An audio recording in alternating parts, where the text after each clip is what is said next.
Hello and welcome to another one of these video battle reports of a game played on Tabletop Simulator. This is a game played between myself and Phil Gardocki, who I'm sure many of you will know as the other bloke on the internet who posts loads of ancient battle reports, particularly for ADLG. We connected and managed to set up a game on Tabletop Simulator.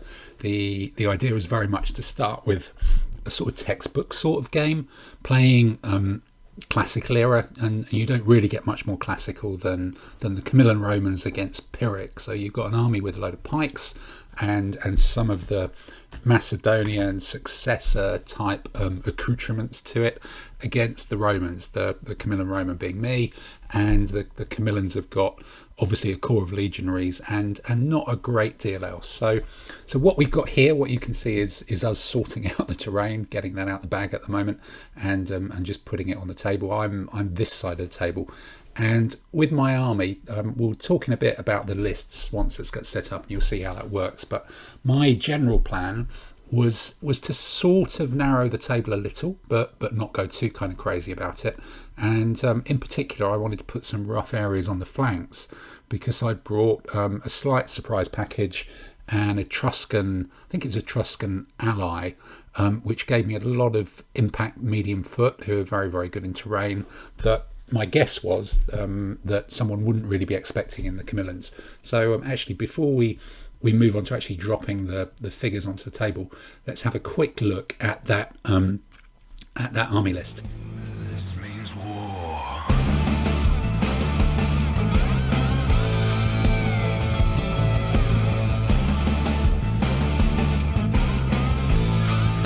This means war.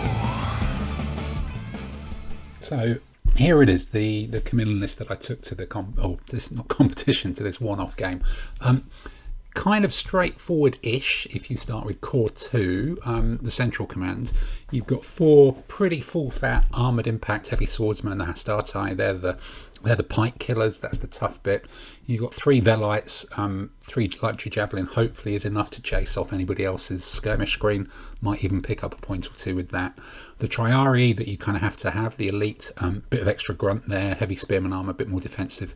And then what I'd done on this army that was kind of unusual was I picked the Ascensi, who are kind of subject troops. They're just a bit more hoplitey, and they're mediocre, heavy spearmen mediocre, and that was really to give me a bit more width with the army, give me a bit of more of a counter to mounted troops, and also to try and do a bit almost of a canai, a sort of soft centre that I could throw them in, possibly lose them, but I'd be tying up some of the enemy's good troops in terms of taking on my rubbishy troops.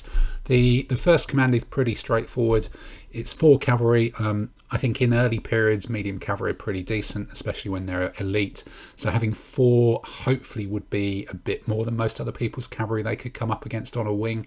And the 2 heavy spearmen, again, if I can shove them in the face of someone's impact cavalry, that will very much neutralise them. So I'm seeing that as kind of a block of 6. Possibly a couple of the Ascensi help out as well, and that's just trying to neutralise other people's cavalry. And then after that, you've got this comedy command at the end. I think obviously I've been playing around with the points and just cobbled this together. It probably should have had a better than an ordinary commander with it. 5 medium swordsman impact. They're set up as 1 and 4, because again I think at one point I was trying to make 1 or 2 of them elite, but it didn't quite make it. But this really is more medium swordsman impact in a piece of rough terrain than any army that it's likely to fight in this period has any right to really expect. So that was kind of how my list was put together. The army is starting to go on the table now. This is that big command of infantry. What you can see here is the Ascensi, the weaker troops sat right in the middle, covered by a screen of Velites. And then you've got the legionaries, or the Hastati, sorry, this early one, on the right hand side. So they're hopefully going opposites and pikes, and that kind of canai-esque squidgy centre is in there. And then second up, because I'm still trying to kind of hide what's coming in the cavalry command, and particularly the fact it's got a couple of spearmen in it.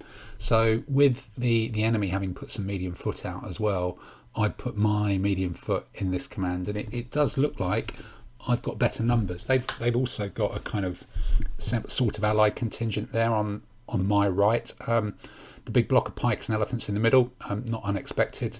There's some mediocre pike, there's some elite, there's an elephant right in the middle of it. So I'm happy with my whatever it is, 9 wide block in the middle, that being wider, and that I can put my good troops into the squishier bits of theirs and still cough up or toss up those Ascensi mediocre spears. And then on my left, you can see I've stuck the spears on the outside actually, because I was thinking that's probably where they're going to meet more cavalry, and I can redeploy my medium cavalry elsewhere. And the Phyrrics have got a decent strike force. There's a couple of companion style impact heavy cavalry. They've actually got quite a lot of medium cavalry as well. That's a bigger cavalry wing than I was really expecting to face there. So we're fairly evenly matched, but I think it's my weaker spears in the middle do give me a few more numbers. I've got a slight weight of numbers on the right hand side with the impact whatever they are, medium foot Etruscans I think it is. And then here you'll see my cavalry commander is probably a little bit overmatched, particularly by that big block of troops coming forward. But they're drifting in. They're drifting away from my spearmen on the far left, which is kind of what I want to happen, because it does mean they're drifting towards those Ascensi in the middle. And mediocre spear, not great against pikemen, but I'm more than happy to throw them at some lancer armed heavy cavalry, just because that's when the spearmen really come into their own, and that does give me in theory more width on that to sort of overlap them on that left hand side. So what you see here then is exactly that. I'm throwing those I'm almost splitting up the Ascensi. 3 of them are going over to try and engage with those cavalry to kind of give me more weight of numbers there. I don't like fighting 1, 2, 3, 4 cavalry, 2 light horse with 4 not quite such good cavalry and 2 spearmen. But if I can stick my extra spearmen there, that probably gives a bit of scope. And again, as is fairly often seen, the Phyrrics are extending their right wing with the light horse. So 1 medium cavalry, I think that might even be an elite one, whizzes off over there with the general. And with the spears, that suddenly possibly gives me the ability to push them back on that left-hand flank as well. The rest of it, I'm racing forward as fast as I can and trying to expand at the same time with that ordinary commanded Etruscan command. Obviously, this is retrospect me saying when I was talking about the list that should have been a better commander. He's actually got quite a lot to do in terms of pushing all those troops forwards and spreading them out to go into that field as well. But the good thing from my point of view, we are being matched up sort of equally on that side. So hopefully my slightly better quality and weight of numbers can pay. The Phyrrics don't have enough heavy troops to detach any of them to support either wing really. Whereas mine, that extra width is doing it. So if you look where that little gap is in my line, where that stick almost is, I can kind of lose that. I almost don't want to start fighting there. I do want to start fighting on this right hand wing as soon as possible, and start to win the war of attrition there. On the left hand side, I can probably maneuver for position. My main objective at this point is to pin those 2 heavy cavalry, the sort of companion types who are on the left hand end of the block. And there we go. The infantry, the mediocre spear actually move up. I'm throwing a light foot there. He isn't going to block any evade or withdrawal or whatever, but those impact cavalry are going to struggle to do that anyway. But I'm always a sucker for sticking an infantryman into a position where it forces the enemy to react. It's pretty risky. I'm sure I probably made a mistake there, but they've got to do something. And what I'm trying to do really is thin down that central block around the elephant, because it's pretty potent. And the more of my rubbish that big central block engages with, the better really. So what I'm doing here on this left hand wing, we pin the 2 charging heavy cavalry, so I'm going to have a go at the mediums. So I'm throwing my spearmen, the proper spearmen, into those mediums, and I'm also throwing a medium cavalryman into those double ranked light horse on that outside wing as well. And then pushing up here, that group has sort of separated, which is is absolutely fine by me. It leaves a gap for my medium cavalry to push into. And then here, this is like a little bit tricky. I'm starting to struggle for pips. Again, said at the beginning, this should have had a better command. It's my main get in fast attack command, and it just doesn't really kind of do it. They're doing a very complex reorganization here, and they've left a couple of units behind in column because they couldn't really get them in. So there we go. First combat, pretty spectacular, 6-1 to the Romans. So they blow away the front rank of those cavalry and push it in. The rest of it kind of runs along the line. I don't do so well in this first round of combats. Even my spearmen seem to manage to lose against the medium cavalry and take up some hits, but it's a war of attrition on that side, and I've got overlaps. I've got a lot more troops. Hopefully I can do some more stuff with that there for sure. This means war.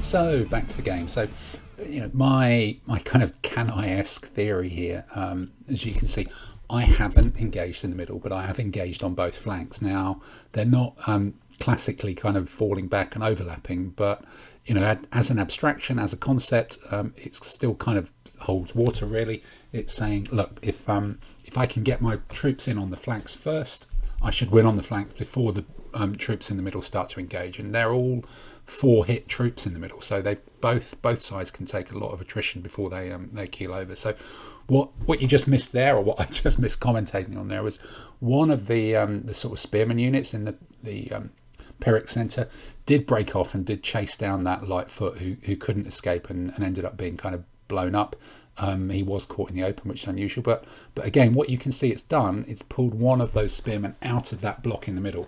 And on the left of that, well, on the right as we look at it, the Phyrrics are pushing forward some more troops to support their rather overnumbered medium foot as well, and are holding back the elephant at this point in time. So in terms of my kind of overall game plan, slow down, don't get engaged in the middle, push on the flanks. This seems to be working quite well, and I have forced the Phyrrics to break up their solid line, while my centre is still much more kind of coherent and ready to go. So what we're trying to do now is see if we can exploit that. The Phyrrics have been forced; they couldn't pull out their impact cavalry, so they've had to have a go at those Ascensi subject spearmen, and it looks like they're kind of bogged down in combat against that.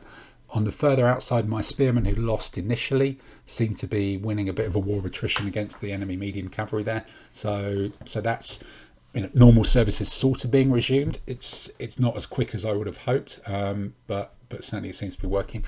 And then here, my Etruscans are throwing themselves forwards, but not doing particularly well. I think there's a couple of good quality. Those light blue ones are good quality impact medium foot on the other side, and I've come a bit of a cropper. That's the thing with these medium foot; they are very glass cannony. They win or they lose quite quickly. So I've developed that overlap on the right. Just put that out of shot, the guys in the field, but I'm still struggling with that poor quality command and control in this badly put together list to do it. So here in the middle, I'm just funneling a few more of those Ascensi into a gap. They're kind of in a sort of deal with me problem. I'm a problem to you issue, and it allows me to get into a flanking position on the enemy cavalry. And if you look there, the enemy are now with those medium cavalry in the middle. They really are starting just to be quite defensive in that one. They're trying to hang on to a position, but my weight of numbers there, which was always the plan, is starting to create overlaps on both sides of those blocks of cavalry. And look, there you go. That's the spearmen finally blowing away some of the medium cavalry.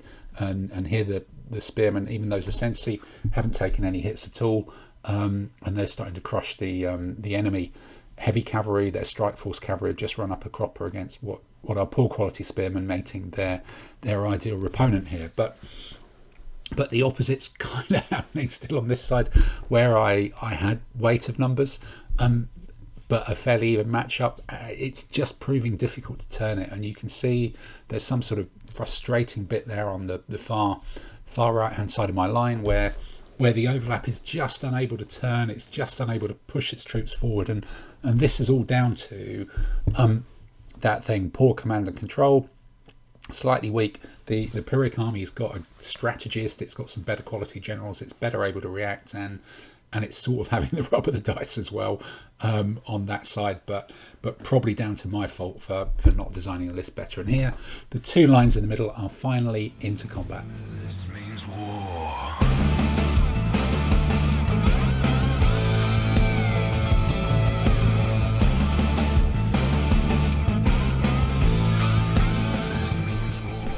So as we were saying, we're fully in the game now. Everything's committed. The Phyrrics have committed their elephants to the line as well. But what you can see here, again, that theory of Cannae, does the army actually need to fall back in the centre to make a Cannae type strategy work, or does it actually need to win on the wings? All movement is relative, and you can see over on that side that the Phyrric army is very much broken up. The Etruscans are still trying to push forward here, but taking some pretty serious losses. That isn't working, but it has sort of suckered the centre in. And a trade-off on this side can do perfectly well for me. The large numbers of cheaper troops in this army does mean that it's a much bigger army with a bigger break point than Phil's Phyrric army on the other side. So I'm kind of happy trading stuff here. And if you look behind that line of Hastati in the middle, you can only see one green marker. So in that initial clash of pike against proto legions, it's very much broke for the legions. You can see there's a couple of greens, a couple of yellows on the other side in some of those mediocre pikemen. The armour, which I paid for on those Hastati, is working really well. It's making it very, very difficult for the pikemen to break them down. Even if the pikes start a factor up, it's still tricky. And here you can see all this different extra bit of movement. Now that the main Hastati line is committed, suddenly the Ascensi, who are over there as part of this command, I'm now really using two commands pips to move, or two commands command and control capability to start to push here, because those 3 or 4 spearmen in the middle are commanded by the general in the middle, who's just got nothing to do other than rallying. And then here on the other side, I've also got a competent commander who is now driving around with all 4 of my cavalry still intact, and the 2 spearmen. They're a bit battered, but they're still intact. So there's a lot of moving pieces here and a lot of command and control that's starting to find, as you can see, big-ish gaps in what was the right flank of the Phyrric army, and is really starting to chew away and put quite a lot of figures into that dead box over on the right hand side, on the side of the table for the Phyrric army. My army is still taking casualties, and there's another one just going straight as the mercenaries, I guess, do what mercenaries should do. They're at the front. They're taking the biggest battering. Probably the Roman generals will be quite happy about that, because it is saving the citizens, the Hastati, the Principes, the Triarii as well, are all doing fine. But the mercenaries are taking the brunt of it.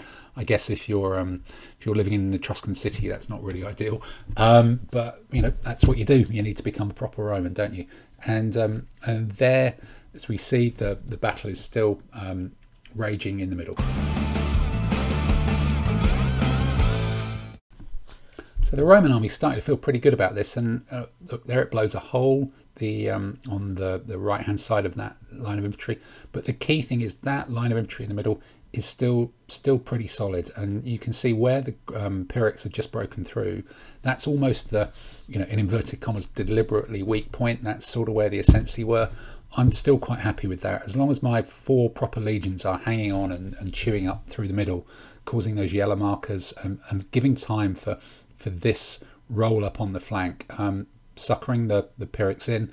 And then this is where the Cannae stuff starts to really, really work, as these faster moving cavalry start to move in and start to threaten, in fact start to impact and charge into, even with the Ascensi as well, doing more deadly damage. It's fine being mediocre if you hit someone in the flank. Here, the mercenaries, the allies, still struggling, but they've given a reasonably good account of themselves. They've stopped. You could say that they've just stopped the enemy's similar strategy of massing the medium foot from turning around the flank of those legions. But I'm getting very, very good use out of these poor quality spearmen. If you can see, there's actually 4 of them, I think, in play there, and only one of them's got a hit. And they're pretty good against who they've come up against. Hitting people in the flank is good as well.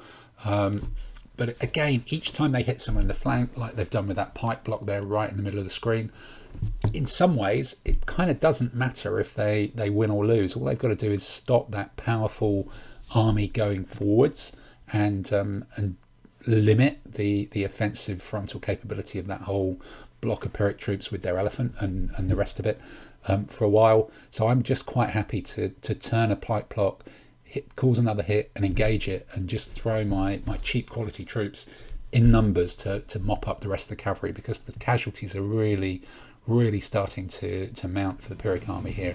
This means war.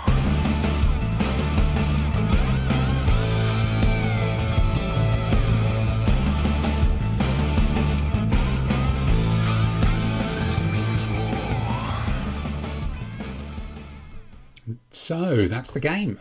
A win for the Romans, doing a kind of pseudo canine thing. I think kind of interesting. Both armies had tried to dominate rough terrain and catch each other out there, and both actually had broadly similar constructions. So whilst we wrap up, let's have another quick look at Phil's list, the Phyrric on the other side, using the two brilliant generals and a competent one, much better command and control than the Romans. I think if I'd had my Samnites and Brutians, the equivalent, very similar sort of ally with a competent general, that might have made quite a difference in their third command.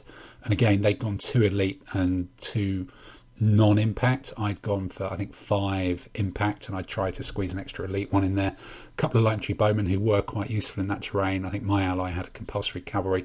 The mounted wing, again, very big, 4 medium cavalry, very similar sort of thought process. Couple of impact where I had a couple of spearmen, and then the light cavalry javelin as extras, but in the end the spearmen managed to neutralize the heavy cavalry impact. And then in the center, textbook big strong command, 2 hoplites, good to extend it, 2 elite pikemen, very tough there. Sort of a skirmish screen, didn't end up doing too much. I think it was a bit bullied away by my my 3 velites, the elephant, and then the 2 mediocre pikemen. That's their bit of width. But I guess my army had the bit of width, which was 4 spearmen who could do something else as well, and that's what 3 of them did. They went over to join my cavalry command to overload on the cavalry flank, whereas those pikemen here in this central command are kind of committed to sticking with the elephants and the pike block, because that's really, it's a 7 wide block there, and they do have to stick together with those spearmen on the flanks, whereas mine just, I guess, had that bit of extra Roman tactical flexibility that in the end helped them to defeat the phalanx. So that was the theory, that was the army list. Great game. Thank you, Phil, and I think this will be a rare one because both of us will be releasing these post-match battle reports at the same time. So look out on Phil's website. I'll put the address up at the end of this one for the other view, the other side of this battle. Thank you very much.